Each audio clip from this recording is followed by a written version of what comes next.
السلام عليكم.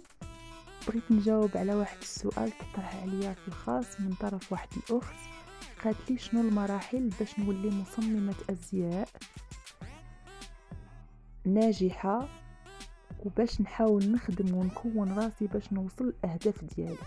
اولا وقبل كل شيء، المجال الازياء يحتاج لسنوات العمل والتدرب والتعلم والتجربة والخطأ حتى تتعلمي وتثبتي نفسك ويتمكن مشروعك من التوسع. فإن لم تجدي في نفسك الموهبة والقدرة على التعلم وحب عالم الأزياء، فإمكانك اختيار مشروع آخر، لأن الأساس في الموضة هو حبها والاهتمام بها.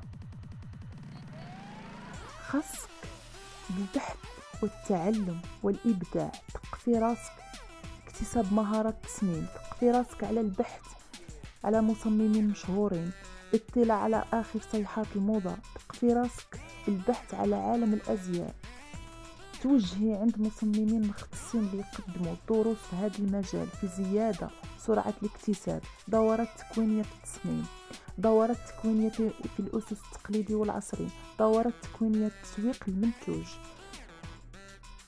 بحثي، قلبي، ما تجلسيش.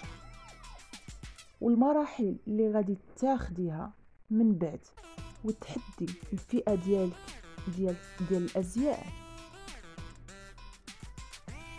ملي تفتحي لاتولي ديالك او تعاونيه او مقاوله، الاتقان والصبر مع دائما الابتسامه، وتاكدي الا تبعتي هذه الخطوات غادي تولي مصممه ناجحه 100%.